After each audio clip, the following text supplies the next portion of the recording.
It's great to see all of you here. So, please stand up, sing along, dance along, and join us in our opening song.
For those of you who are new to Unity on Debate today, that which I just did, it's been months of practice, and our spiritual community has been extremely open. They've been very kind, and that's the kind of place that we are. So welcome everyone to Unity on Debate. My name is Juan. I'm the senior minister of this amazing spiritual community that believes in the power of, yes, we believe in the power of our oneness. We believe in the power of the divine that has its place within us and is expresses through us into the world as grace, as a blessing. And we trust that you being with us today supports you in recognizing just how worthy you are of it and how powerful you are. I know that today's service is really going to inspire that because, I don't know if you heard, you may have heard that we have somebody special with us today. I don't know, did you all hear about that? And so before, I'm gonna get an opportunity to tell you a little bit more about him a little later, but I'm gonna invite Aaron Abke to just stand so that we can give him a nice Unity on Debate welcome.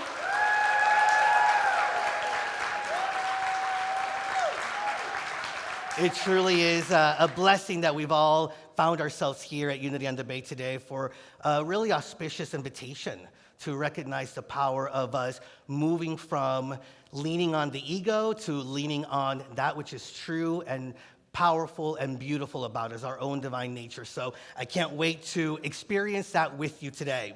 Now, some of you may already know we actually have a Unity on Debate app. I thought we were going to get just the same amount of excitement for that than when I mentioned our... Well, and on Sundays, we invite you to use our app as a journal. It has a couple of questions, some prompts that it really invited you to go deeper into the teachings and the lessons that we have on Sundays. This time around, we did something special. So if you have the app, you should have received a little push notification.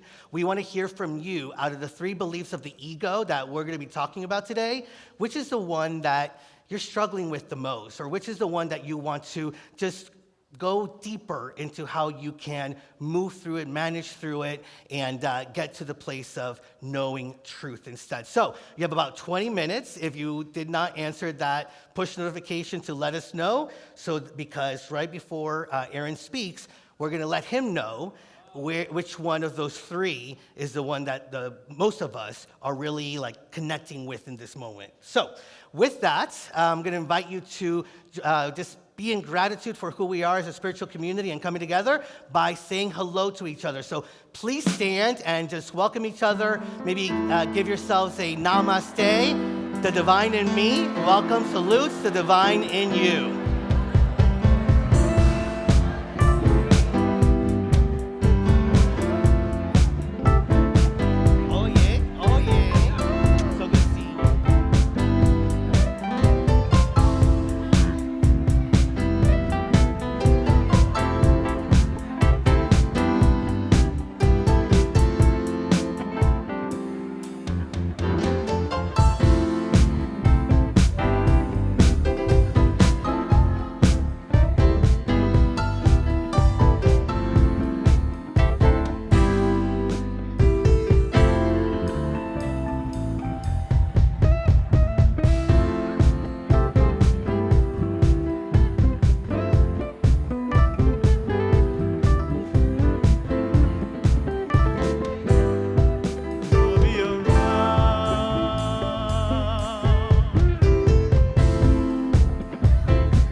You all to come back to your seats, and don't you worry, after today's service we will have a book signing, so you'll get a chance to say hello to Aaron also.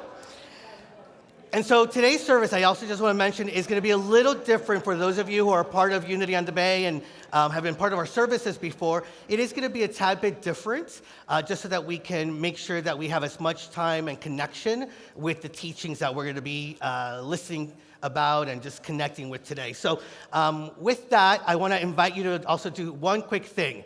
Look back there to the camera up there and say hello to all the people that are joining us online.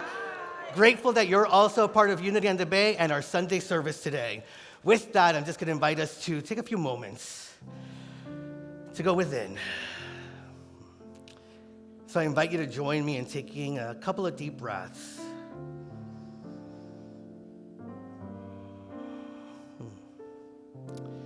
I don't know about you, but I am feeling the fullness of this moment. And so I invite you to tap into that, to tap into the consciousness that brought us to this place, the consciousness that continues to deepen and expand within us, the consciousness that is seeking to be known more fully, to remind us that there's no place where God, the good, the universe, the power is not. And so we remember that we are one with this power. We remember that we are one with God's grace. We remember that we are the expression of God's wholeness, that within us is everything that we need to live the blessing, live the miracles. And as we remember this truth, we remember that we ourselves are that miracle maker, that yes, we have been empowered to be the hands, the feet, the mouth, the essence of the divine in this world. And we invite each of us to live into that truth more fully, that ancient wisdom that we are invited to tap into, that ancient wisdom that lives within us, that ancient wisdom that really invites us to remember, to recognize, and to affirm our faith in God, in oneness. And remember that in our connection with God, we are one with all the human family. As we move into the service and start to recognize more fully the beliefs of the ego, the suffering that takes place sometimes when we feel ourselves separate from each other, separate from the divine, I invite you to hold in your hearts and in your minds all those around the world who may be suffering. We know that there is healing in this place. We know that there is healing in God. We know that there is healing as our divine birthright, and we are fully worthy of it. And so as we open our hearts and minds to the greater healing taking place within us here and now, we see all of humanity lifted up to the consciousness of oneness, to the consciousness of love, to the consciousness that unity on the bay, that these principles are all about. And so let us give thanks for this moment, for this sacred pause. Let us give thanks for all of the ways in which we are blessed and all of the ways in which we are a blessing. Let us give thanks for these teachings. Let us give thanks for these opportunities. Let us give thanks that we find ourselves in this moment together and trust that there is something powerful amidst. So grateful for this time, grateful for each other, and grateful to God. Let the people say, amen. And so with that, I'm going to invite Faye to come on up here so that she can share with you a little bit more about some of the things taking place at Unity on the Bay. And she's obviously very excited. I'm so excited. Oh my God, Reverend Juan and Aaron Abke in the same service? Are you kidding me?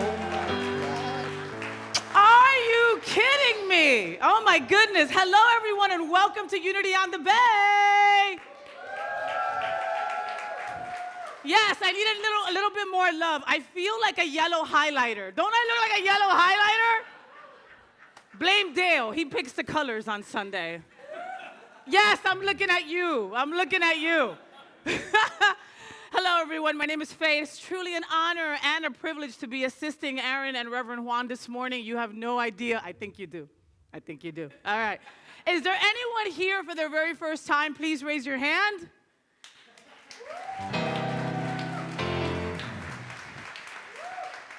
Keep those hands up. Keep those hands up. If you're here for the very first time, I want you to know that you are some of the most important people in the room. Thank you so much for spending your Sunday with us. We love you. And guess what? I love gifts. Who doesn't love gifts? We have a gift for you, all right? If you are here for the first time, please go on over to the welcome desk. Leo, raise those beautiful hands of yours, all right? Yes. All right, go over there by Leo, and he will give you a gift after service, okay? And thank you so much for being here, all right? So that way you can follow along to what's going on at Unity on the Bay, all right? We all have those friends that are like, there's nothing to do. Or if you're friends with a millennial, I'm so bored. Well, Unity on the Bay always have something going on. Always workshops, book clubs, everything, all right? Just download the Unity on the Bay app if you haven't already. If you need some help with that, grab us after service and we will help you. Grab us with consent. I always say that, right? All right. All right. So everything that I'm mentioning today is on our Unity on the Bay app, and it is also on our website, unityonthebay.org. Okay, so a couple of quick things, all right, because we got a full service today, all right? I want to remind you about the Universal Healing Circle with Alyssa Brockmeyer, all right? Yes, my girl Alyssa's in the house. Alyssa is amazing, all right? She is amazing, okay? Who doesn't have some healing to do? We all have some healing to do, and Alyssa is here to help you with that. That is September 17th. It's a Wednesday, all right? Go on our website, sign up, and all that good stuff. Next, we also have yoga with Marla Warrington. Where's Marla? Is she here? Yes!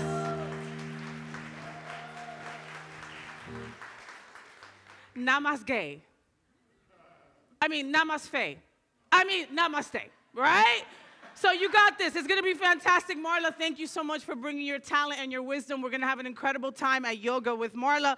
That's going to be Sunday, September 21st. And on Thursday, September 25th, which I am super excited about, we're going to be at the Happy Hours fundraiser, all right? Our Unity on the Bay Music Ministry is heading that. Dale Stein is at the head of that. Get your tickets for that. That's going to be a lot of fun, all right? All right. Next up, I want to let you know about spirit groups, okay? Because you got to get ready for them because spirit groups are open today. Spirit groups are book study clubs that meet either online or in person. And this year, we're reading the amazing book, Ordinary Mysticism by Mirabai Starr. okay? And she is another exceptional human being. So our Sunday services start September 28th. Will be theme based on the book that we are talking about as spirit groups, okay? So the groups fill up fast. I'll let you know that, all right? So please go to the Unity app or our website to find your perfect group. Maybe the group is next to your gym, if you go to those things. Or maybe it's next to your job, right? Maybe it's next to Unity on the Bay. Whatever it is, go look it up. There is a group for you, all right? Okay? I mean, Miss Angela was one of my first spirit groups. You remember that all those years ago? And we still bother each other on chat all the time. So join one of the groups. Give yourself a little gift, okay? And we also have online groups for folks that can't get out to these places. So you can join no matter where you are in the world. Woo! Woo! Woo! And George, I have not had enough coffee yet. I only had 2 coladas and 2 holy coffees. That's it. Oh, I call the coffee outside holy. Long story. We'll talk about it later. All right, so go join our spirit groups. And with that, let's get back to the music, Dale. Let's go. Thank you, Faye. What? Thank you. So let's continue the celebration and the praising up. And let's bring our very own Vittoria Verroni to the stage to lead us in song. And y'all get up and sing and dance along with us.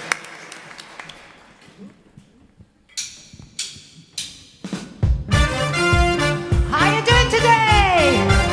I can hear you. Then let's clap your hands together. Yeah.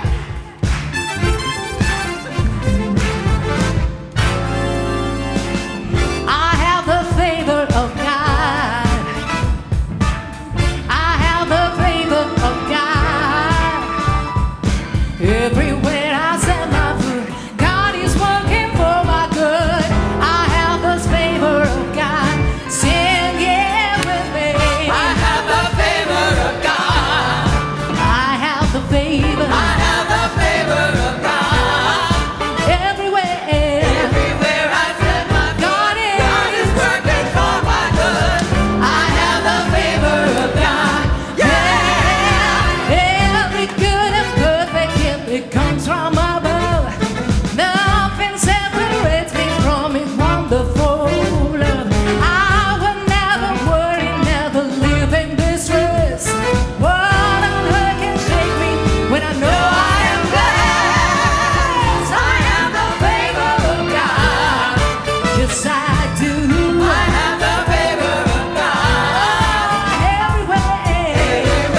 Thank you.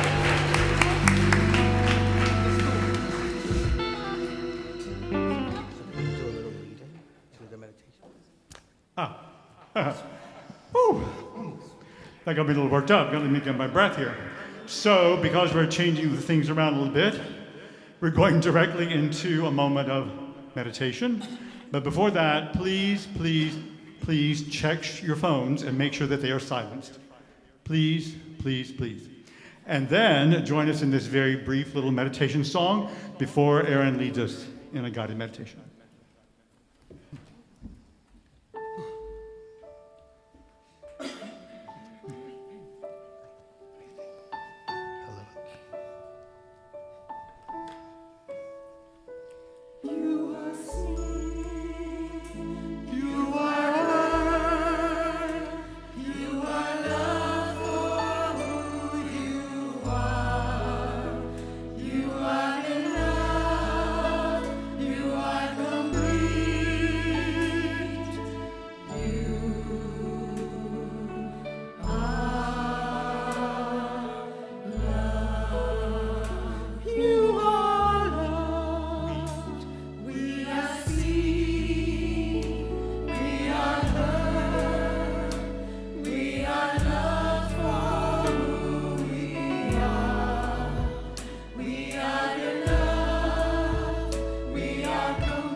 Good morning. Great to be with you all. Let's take a few moments and just drop into a meditation before we get into today's message. And I invite you to close your eyes and just take a few deep breaths in through the nose, nice and slow, and out through the mouth. And just gently slowing down the breath with each repetition. Inviting stillness and connecting to the one loving presence.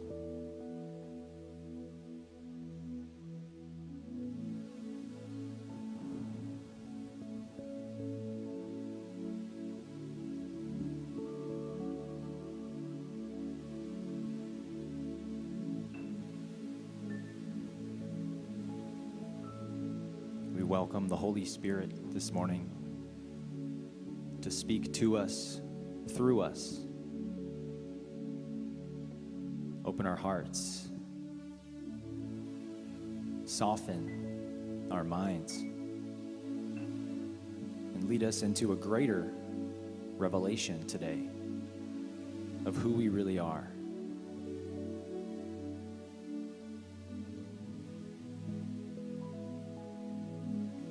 And as you breathe, I invite you to place a hand over your heart.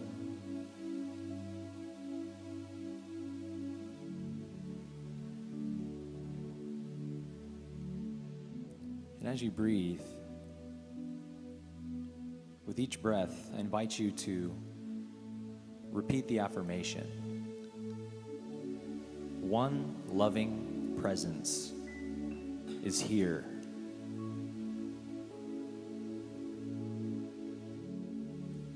One loving presence is here.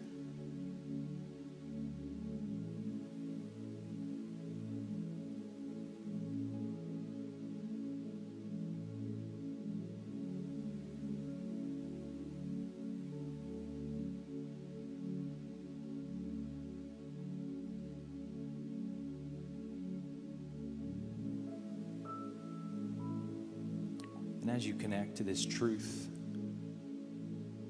I invite you to look within for any stagnant energies or limiting beliefs.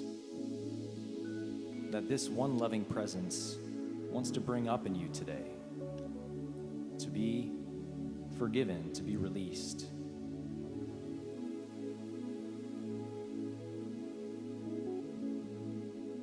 Maybe you've been carrying fear. Maybe you feel out of balance in your life. Maybe you struggle with pride or guilt. But just let it come up to be seen by this one loving presence.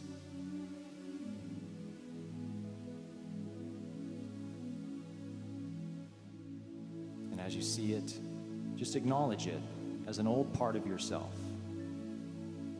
ready to be awakened, forgiven, and healed.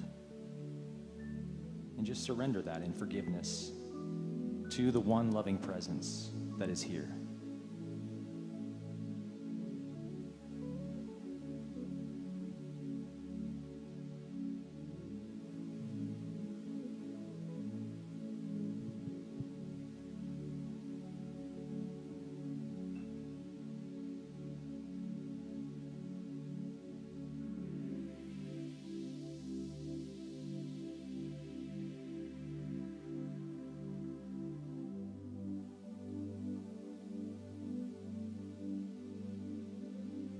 Heavenly Father, Divine Mother, presence of perfect love,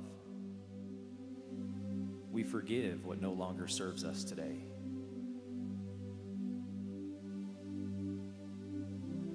God, we release our limitations today that prevent us from knowing you, encountering you in a deeper way.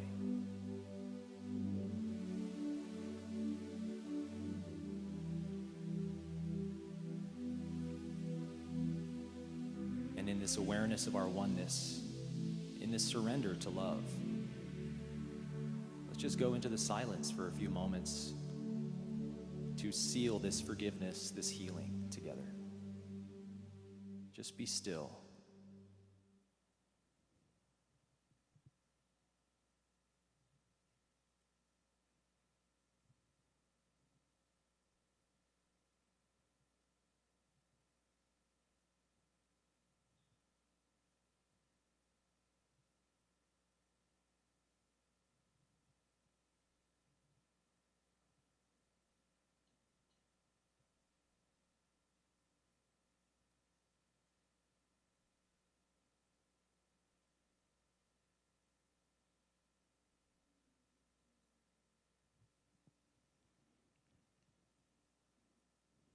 Now together, let's bring this meditation to a close with 3 slow, deep breaths in through the nose.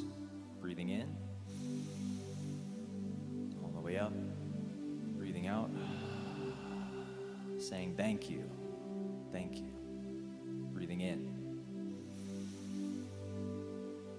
breathing out, thank you. One last breath.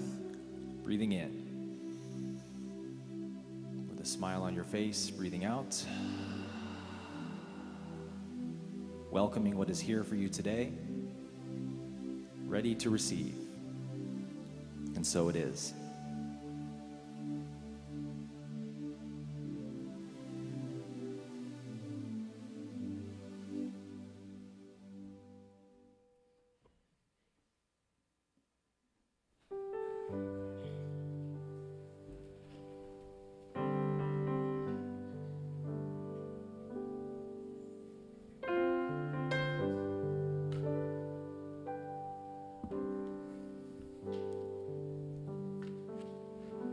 I love you, Lord, for your mercy never fails me. All my days I've been held in your hand. From the moment that I wake up until I lay my head, oh, I will sing of the goodness of God. 'Cause all my life you have been faithful.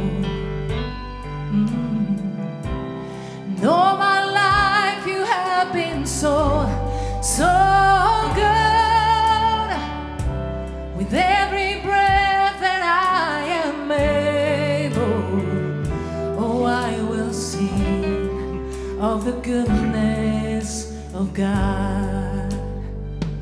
I love your voice. You have led me through the fire in darkest night. You are close like no other.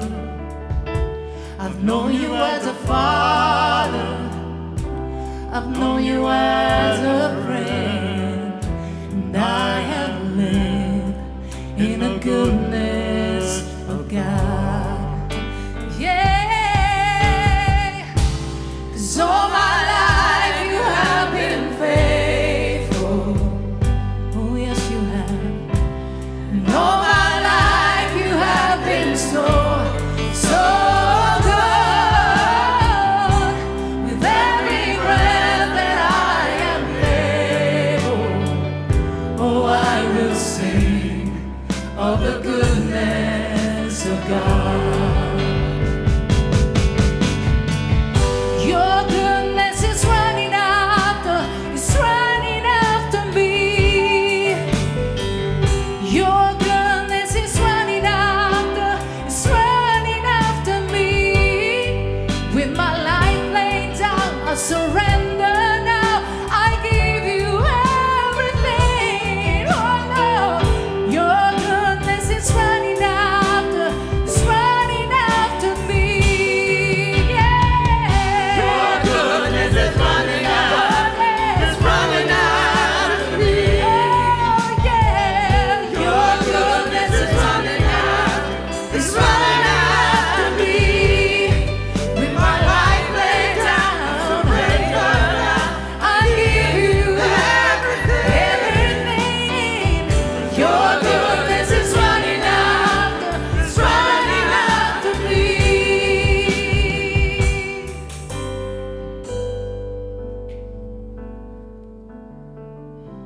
'Cause all my life you have been faithful. And all my life you have been so good. With every breath that I am able, oh, I'm gonna sing of the goodness of God. I'm gonna sing, yeah. All my life you have been faithful. All my life you've been faithful.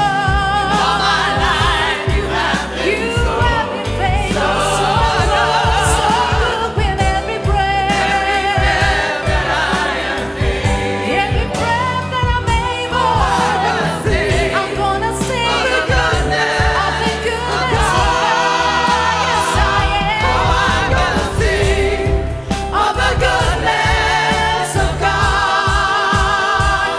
I'm gonna sing of the goodness of God.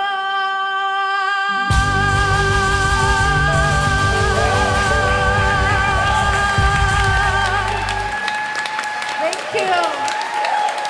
Thank you. Thank you so much.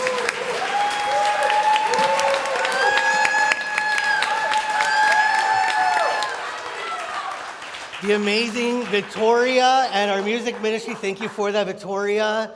I just want to share, Victoria is going to be one of those individuals who is going to be gifting us her voice and her song at the happy hours. So make sure that you get your tickets for that. Ray, who sang last Sunday, was it last Sunday? A lot happens in a week, right? Ray, who sang last Sunday, is also going to be a part of it. So just really wonderful opportunity. And I have to tell you, Unity on the Bay, we call ourselves a spiritual community. And on Sundays, we take you to church. So before I just share a little bit more about Aaron, I want you to know, so I realize that the question that you all received through our app was, which of the Eagle beliefs do you think you struggle with the most? And that was really important, right? The most, because how about all three, right? Because we're alive and we are moving through healing and we are in this spiritual journey. And I want you to know, so of the responses that we received, so this is for you too, Aaron, a 23% said attachment, 23% said lack, so that left 54% of us mostly struggle with control. Does that sound about right? Yeah. I see a lot of nods here. Yeah. So, but don't worry. By the end of today, you won't struggle with any of them. Done. Can you declare it for yourself now? Right? Declare it now. All right, so let me just share with you a little bit more about Aaron. He is a spiritual teacher and author, and I love this, and I might just borrow it, a consciousness guide that helps individuals awaken to higher states of being and unite with their true essence.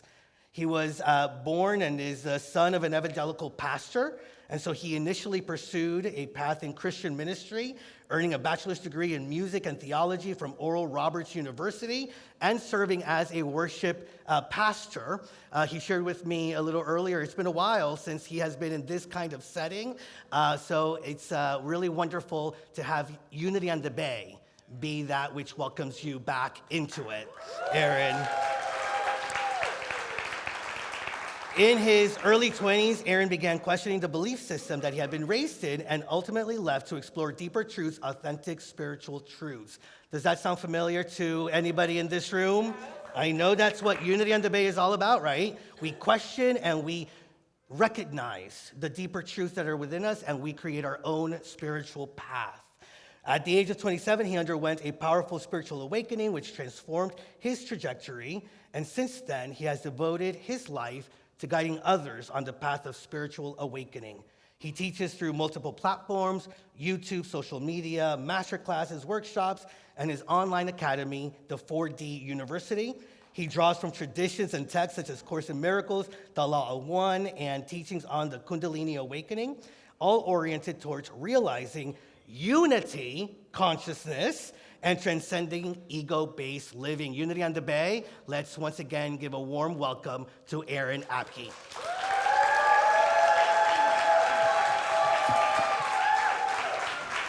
Thanks again, Aaron. Thank you, Pastor Juan. What an introduction. Wow.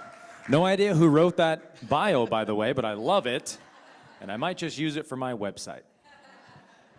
Well, it's so great to be with you all today. Thank you all for coming out. Raise your hand if you're either in or have been in 4DU or LTC. Just curious? Nice, nice. Great to see you guys. And raise your hand if you have never heard me speak or watched any of my content on YouTube or anything like that. Oh, okay. Nice. I actually prefer that because my students have heard me blather on about the same teachings a million times, so it's nice to have fresh faces for that. So I want to start by saying this. I had an epiphany 2 nights ago when I flew in on Friday. This is my second time ever in Miami. I love Miami. I would probably move here if I could. But I've always heard people say, oh, Miami, it's a city that never sleeps. You've probably heard that before. City that never sleeps. And I always thought, like, how weird is that? Like, everybody loves sleep. Why would you not want to sleep? So we get into our Airbnb, and we're like, right on the Miami Beach. What is this street? Collins? Or we're like right on it. Yeah.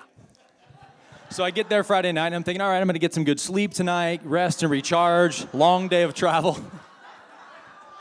You already get where the joke's going. So I'm laying there, and I doze off to sleep, and then I hear some insane person just screaming at the top of their lungs, 4 floors down. We're pretty high up. And it jolts me awake. So I'm not really good at falling asleep. It usually takes me a while. And so I lay there, fall back asleep, and then I hear this monstrous Lamborghini engine wakes me back up over and over till like 3 a.m. And I'm starting to get a little more frustrated. I'm reaching that threshold, And I finally woke up to like the 15th noise, and I just had this thought like, does nobody sleep in this city? And then I was like, oh, the city that never sleeps. Now I get it. So I did wear earplugs last night, so I got some good sleep. I'm rested and recharged. But I only have 20 minutes to talk today-ish, and if you've ever been in my programs or whatever, you know that it's a miracle if you can keep me under 30 minutes. So I'm going to do the best that I can. But I was thinking about like what core concept from the book I would want to touch on in 20, 25 minutes. And the three beliefs, it sounds like you guys are already somewhat familiar with them. But the way that the three beliefs were sort of revealed to me through my experience was through my emotions, was through contemplating and trying to come to a deeper understanding of what my emotions are. Because, we really suffer only from our emotions, right? Primarily three: sadness, anger, and fear. And there's many different flavors of each one of those three kind of like root negative emotions, right? With sadness, there's depression, hopelessness, shame, sorrow, etc. Anger can be irritation, jealousy, rage, frustration. And fear can be anxiety, paranoia, stress, so forth. But they're all just different flavors of the same kind of three emotions. And so when I had my big spiritual awakening at 27 on the balcony of my Googleplex gym that I worked at, weird place to have an awakening, I came out of that sort of this 2-week experience of bliss and oneness and spiraled back down into, hell, essentially, where I had been living for many years in my 20s after I deconstructed religion. What do I believe about God now? I don't even know anymore. Maybe I'm an atheist. Got divorced from my Christian wife, moved back in with my parents in California at 26, starting my life over, feel like a total loser, have no friends, don't know what I believe anymore. And it was just this perfect recipe for a dark night of the soul. And that dark night of the soul was the greatest gift of my life, because I often will say, like, when you're living in hell, we've all been in hell before, right? It sucks. It's not fun. But when you've really been to heaven, and very few of us have truly been to heaven in that regard, and then you come back down into hell after having been in heaven, it is much more insufferable, trust me. But it's a very good thing, because what it does is it gives you, what I believe, are the kind of two primary ingredients for real liberation or enlightenment.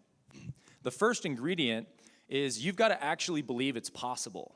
Awakening, freedom from suffering, freedom from the egoic thought system. You've got to have a deep conviction that it's possible. Because what I realized is, before that experience, I didn't actually believe it. I had read the books and studied the teachings, and I could probably explain them really well. But deep within me was still this lack belief that no, freedom from suffering isn't available to the human being. Maybe some small degree of it, but not real freedom. And after spending 2 weeks in a state of absolute freedom and bliss and oneness, now I could not argue with that fact anymore.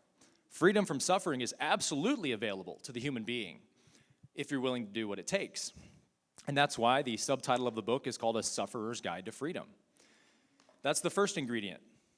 The second ingredient is like an all-consuming, burning, passionate desire for freedom. Meaning you've got to be tired of the third density world. You've got to be tired of ego-driven living and the rat race of it. It's got to become like dirt and dust to you compared to the treasure of heaven, right? If you don't desire freedom more than the pleasures of the world and so forth, you're not going to get it. And that's a classic Enlightenment teaching. So once I had those two ingredients, I was off to the races, and I started to really investigate myself, almost like I was trying to back engineer myself into that state I was in for 2 weeks of how come I was so free and happy? I couldn't even remember what suffering felt like for those 2 weeks.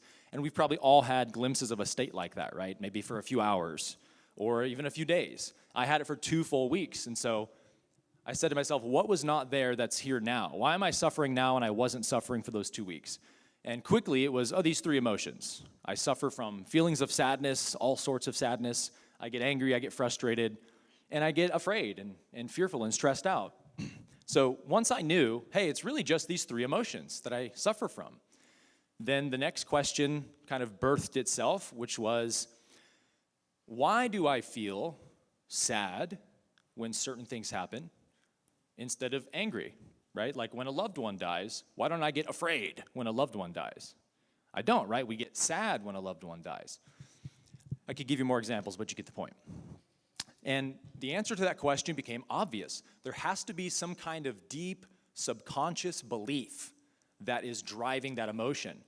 And once I understood that, it's kind of funny how this happens, right? You start to tap into a vein, and then the universe will just bring you like the resource you needed to fully unlock it.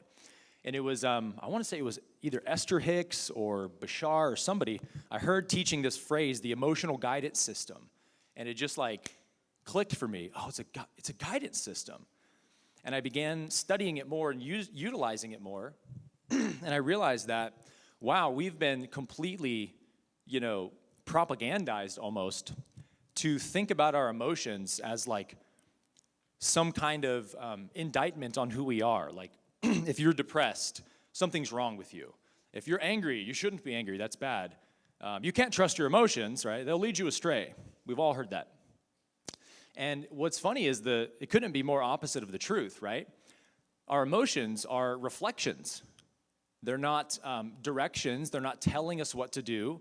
Your sadness, your anger, your fear never tell you what to do because that's impossible. An emotion is not conceptual. An emotion is a sensation. It's a pure feeling, pure sensation. It doesn't carry conceptual information with it. Do this, do that, don't do this, don't do that.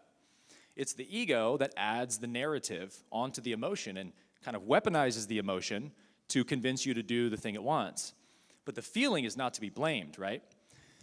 So if what we all say we believe is true, if we're one with God, one with truth, if the truth is in me, then that must mean that my own state of being has to become my ultimate barometer for my quality of thinking, my mindfulness, right? If I'm feeling negative emotions, I know for sure my thinking is out of alignment with truth in some way. And isn't that great to be able to know that? Like, you actually don't have to do so much mental gymnastics on the spiritual path. You don't have to go chasing the tail of the shadow forever. What is this trauma linked to? Was it my childhood abandonment? Was it my first breakup? And we often do this, right, in shadow work. It's like, what was that first trauma that caused this dysfunction I have? And the truth is, traumatic experiences don't actually cause anything. The beliefs that underlie them, which we all come into a human lifetime kind of prepackaged with these beliefs, lack, attachment, and control. Traumatic experiences just reinforce those beliefs we already carry, and they give evidence to the mind's beliefs. And then we believe the story. And so much of shadow work and healing is about releasing the story you have attached to the emotion, right? So what I love about the emotional guidance system, and really like just this whole concept of the 3 beliefs of ego, is it simplifies this whole sort of confusing process of shadow work and trauma healing, which can sometimes feel so difficult. Once we know, hey, there's only 3 possible root beliefs causing this suffering. And really it's just one, but we use the belief in separation often, right? When we talk about unity consciousness, and then there's separation consciousness. But what is that? What does it mean to believe you're separate? Because none of us really have that as a belief we connect to. Like, none of us ever feel, I'm separate. It's just a concept, right? What does it mean to be separate? It means I think I'm lacking. It means I run out to the world trying to fulfill my happiness and outcomes. That's attachment. And I try to control everything in my life that I'm afraid of or that doesn't go my way. I'm the doer. I'm in control. I make things happen. Those are the 3 beliefs of ego, which is kind of the way the ego acts out separation. Does that make sense? Separation doesn't mean anything outside of how it demonstrates itself in your life, in your behaviors, in your thinking. So once we know our emotions are actually linking us to each one of those 3 beliefs, now we've got a really clear, concise path forward. All I have to do, I don't have to think my way through every problem. I don't have to compartmentalize everything. I can just pay attention daily as like a spiritual practice, as a way of being. I can just pay attention to how I'm feeling, my state of being. Because guess what? Your state of being never lies to you. And it couldn't, right? Nobody in this room could possibly wonder how you feel in this moment. I can just say, how do you feel? And you immediately can tell me how you feel. It's the closest thing to us, is our own state of being. So once we know that, my own state of being is the ultimate guidance mechanism. Then if I feel sadness for any reason, I know immediately what the root cause of that sadness is. I believe I'm lacking something, period. It is impossible to feel sad in any way if you don't believe you're lacking anything. You have to have a belief in lack. I've lost something, I'm lacking something. So once I know that, I can bring that feeling of sadness closer to me rather than push it away or try to suppress it or avoid it. I can say, thank you, sadness, for coming to warn me that I'm holding a lack belief in my mind. And then I can actually ask the emotion, like a friend, like a friendly messenger. Please, sadness, come closer. Tell me, what do I believe I'm lacking? And in my experience, when you treat your emotions like this, like a faithful servant, a faithful messenger, right? They love to give you the right answers. Your feelings want to show you the answer. But they don't show you conceptually. They sort of point you in an intuitive way. And so when you ask sadness, what do I believe I'm lacking? And you sit with it, something will come up like, I just feel like I'm lacking purpose in my life. Or I feel like I'm lacking connection in my life. But some lack belief will present itself. And that's where we know, once I identify the lack belief, then I can requalify it. We're not going to talk about that today, because that's, again, I'm going to go over my 30-minute time limit. But suffice to say, if you can just do that, if you could just be aware of your state of being, tune into what emotions, what negative emotions are being felt, and bring the emotion in, welcome it as a friend, and ask it to show you. Anger, thank you for showing up today, to show me that I'm clearly attached to an outcome here.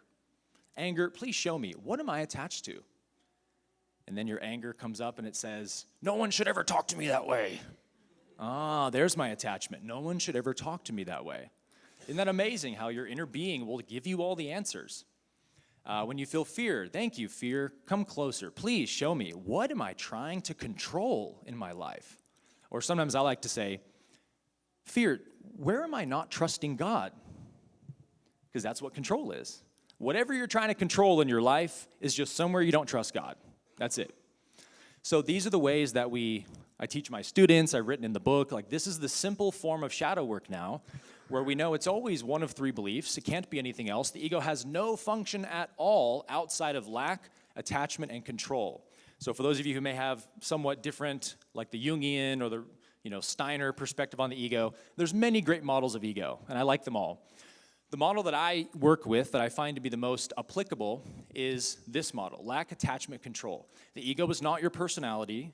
It's not what makes you unique. In fact, the ego actually hides your uniqueness, makes you feel insecure and want to cover up and not really show who you are. The ego makes us all like automatons. We all kind of become the same. We all have the same triggers and pride and selfishness. Your soul is your real personality. Your soul is your real expression, and the ego just can only cover that up with wrong beliefs and wrong understandings. So that's why it's so important, guys, for us to be monitoring our state of being and our thinking and just always bring ourselves back into alignment with truth. That's really all the practice is just get back aligned with what's true. Because the ego is 24/7, 365, right? It's trying to pull you into its thought system of separation, lack, attachment, control. You're not good enough. You need to go get this to be happy. And so if the ego is always doing that, shouldn't we probably be at least equally as diligent to shift our thoughts back in alignment with truth? Probably, right? Or the ego is going to keep winning the day. So it just requires like an internal love of or commitment to truth. Simple. Like, I just don't want to think out of alignment with what's true. I don't want to believe things that are wrong and false. Because what is false leads to suffering. What is true leads to happiness. So in this way, if it feels good, then it's true. If it feels bad, then it's not true. But in what way? And I'll kind of begin wrapping up here. What do our emotions really speak to? As we've already said, they're not directions. Like when you feel angry, the anger is not telling you to knock this guy out or cuss this person out. No, that's your ego saying that. The emotion can't be saying that. The emotion's just a sensation. So how do we become aware of this in the moment other than our feelings? There'd be no way, right? If you're not practicing monitoring your state of being throughout the day, that's the ego's greatest weapon against you is your feelings. So when we know that my negative emotions, and negative, by the way, doesn't mean bad, it means contracting in its function, right? It's constricting. And positive doesn't mean good, it means expansive. what makes you feel expansive, right? So my negative emotions are showing me where I'm out of alignment with truth, and my positive emotions are showing me where I'm in alignment with truth. So when someone compliments me or is kind to me and I feel a joyful emotion, that's the universe in me saying, ding, ding, ding, that's correct. You're loved, you're appreciated, you're good, right? Whenever we think these thoughts, it feels really good because it's true. But it's true of what? Not the ego, our soul, our spirit, our true nature, right?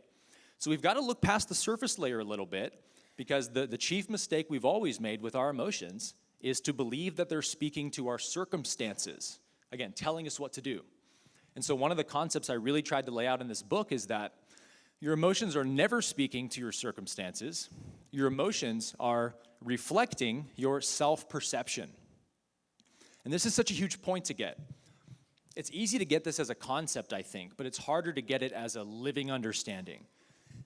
That my emotions are always correct. My emotions never lie to me.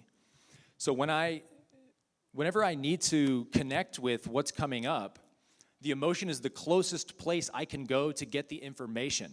And what do we do so often is we don't like the emotion because it's uncomfortable. And so we try to avoid it and resist it.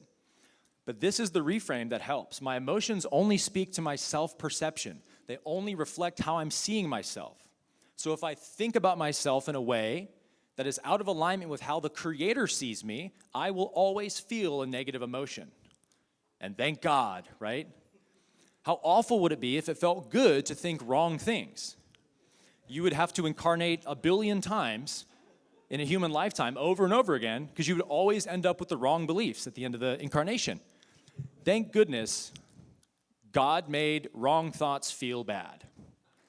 If you and I, Juan, are driving together on a road trip, and I fall asleep at the wheel, and you're in the passenger seat, and I'm, turning off towards a cliff or something, in that moment, you're not going to wake me up gently, right? Whisper into my ear, wake up, buddy. We're all going to die. You would probably just slap me on the back of the head, wake up! And maybe at first I would be mad at you, right? What are you doing, man, asshole? And then I look in front of me and say, oh, we're heading toward impending danger. And I would slam on the brakes and avoid certain death at the last moment. And then I would turn to Juan and say, thank you, man, for slapping me on the back of the head, right? There are circumstances where that would be a real thing. So we should come to see our negative emotions like that. They're warnings that we're getting out of alignment with what's true. So we should never see them as the bad guy or push them away or whatever. We should say, thank you for slapping me on the back of the head. Thank you for alerting me to the danger that's present. So our emotions only speak to how we see ourselves. And in a very real way, guys, you only experience yourself. Everything you experience in life, every person you meet, every moment in your life, you're seeing it, you're experiencing it through what? Your own mind, your own prism of Aaron Abke and my thoughts and beliefs and opinions and biases. I experience everything in the world through Aaron Abke's perception, not your perception, and vice versa. So in a very real way, you only experience yourself. And once you know that, to me, it's kind of the core missing concept for the human being, I think, is that humans, we place everything outside of us, right? That's the belief in separation. The problems are outside of me. The world is doing it. My ex is doing it. My lack of finances is doing it. And the good news is there are no problems outside of you. All the problems are inside of you. And as A Course in Miracles says, right? Thank goodness that God placed the answer where the problem is. Isn't that good news? A problem. Let's go. Let's go.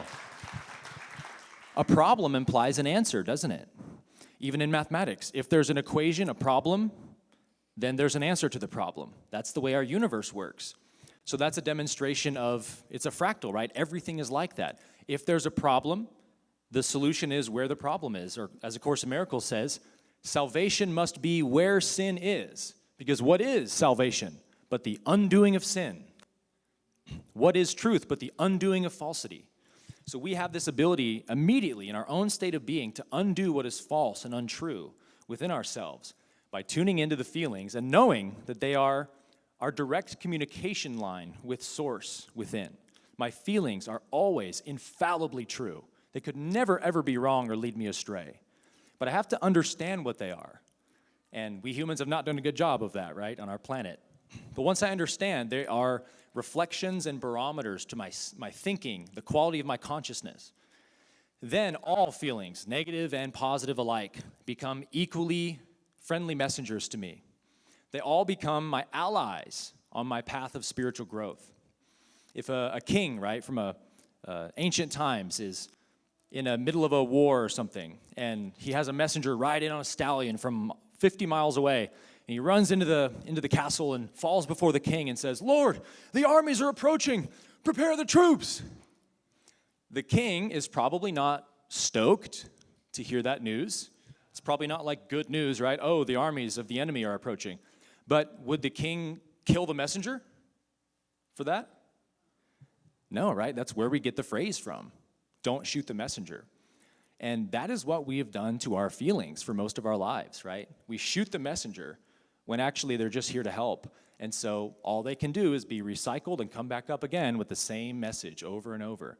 And it's actually not your childhood abuse, your abandonment, your first ex that dumped you. It's not any of those things. It's at the core of who I am, I believe that I'm fundamentally incomplete, that God made me unfulfilled in some way and left me to this life of running around the world to find my fulfillment.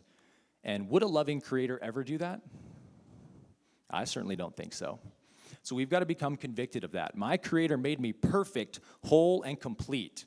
But I can only enjoy my perfection, my wholeness, and my completeness to the extent that I can become aware of it and begin living like it's true, right? We've got to start showing up differently in our life. And so somebody who doesn't suppress their emotions or see them as enemies and run from them and so forth, they show up in their life as what we call authentic. And we all love an authentic person. We all universally don't like being around people that aren't authentic because we're like, I don't know if I can trust you. And so what is that? What is authenticity and inauthenticity? How do we all know when someone's being authentic or inauthentic? I could meet somebody today and they could be interacting with me and I could know that they're being inauthentic even though I have no clue what this person's real personality is like. We can just feel when someone's not being genuine, right? Why? What is that? And my offering to you is that it's this bypassing, avoidance, suppressing of our feelings. We all do it to varying degrees, but somebody who's afraid to show who they are, it's because they are in a war with part of themselves, usually a big part of themselves. And so this is about coming to peace with who we are, and we cannot do that, my friends, until we come to peace with our feelings, our emotions, and knowing that the Creator did not give us anything that is bad for us or harmful to us, not even our painful emotions, right? Even those are good, and they help us get back into alignment with truth, the truth of who we are. So that's the premise of what I tried to deliver and distill in this book. And I'm going to be doing book signings and a little meet and greet in the back after the service, which I'm really looking forward to connecting with some of you guys.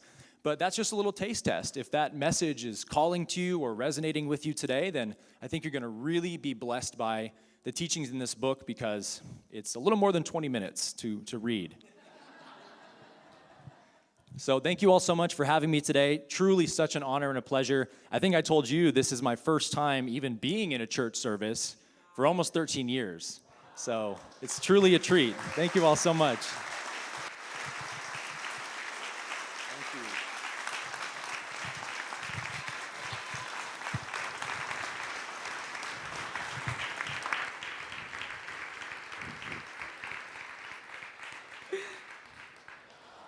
you. We're just not a regular kind of church, Aaron.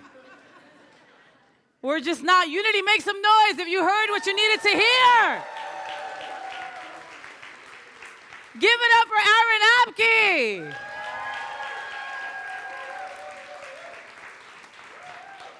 And we don't have any issues with control. We just want you to do what we want. Aaron is going to be with us after service to sign his book and have little chats with you. So please make time to make that happen. Wow, what a service, right? Who's feeling invigorated? Who's feeling fed? Yes, I feel less like a highlighter and more like love now, all right? So, folks, it is time for our gratitude opportunity. You know, our community is supported by generosity, and that means you. Hashtag generosity. Every time you give, you support our programs, our services, our outreach. You make that all possible. So this morning when you give, please remember that, all right? Our text giving info is on the screens for you behind me. Folks at home, you know the drill already, all right?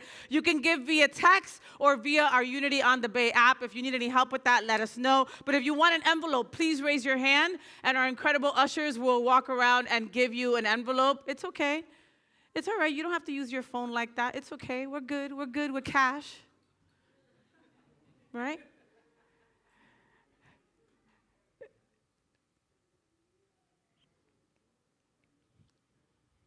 Yes, just keep your hands raised. I was going to say risen. Raised, and our ushers will come on by. Unity on the Bay just makes me invent words. You know what I mean?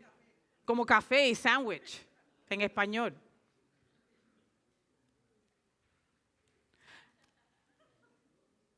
All right, our ushers will get to you. I'm going to give you a couple of seconds in silence, and if you know me, it's hard for me to stay quiet for 10 seconds. So I'm going to give you a couple of seconds in silence to prepare your gift.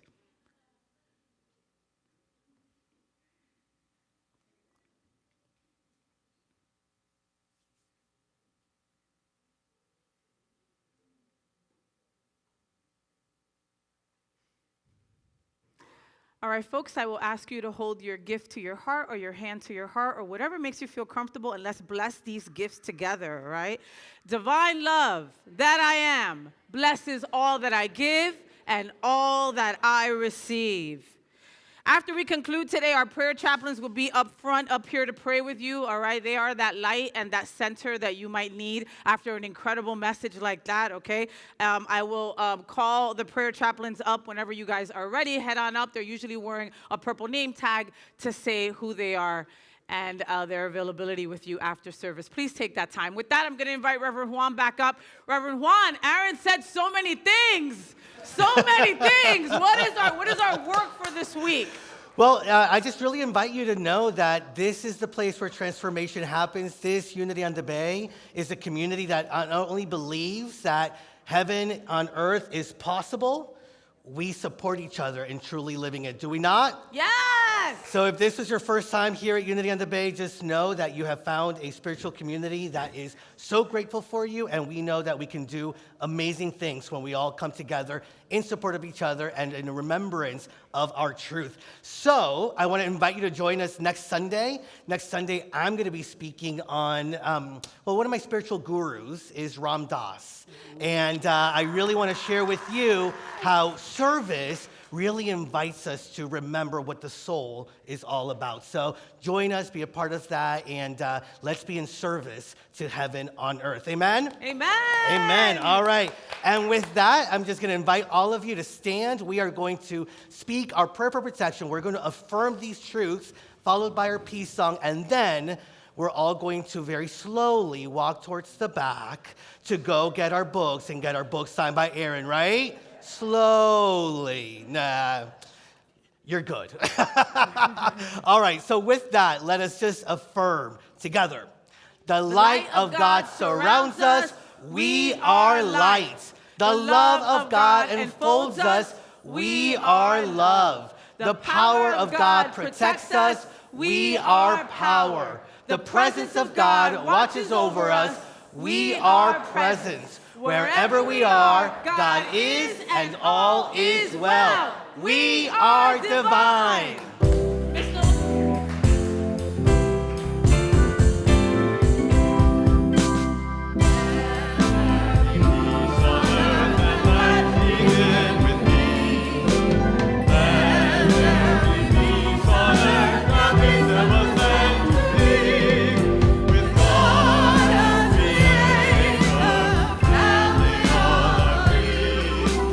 Let us walk with each other in perfect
you.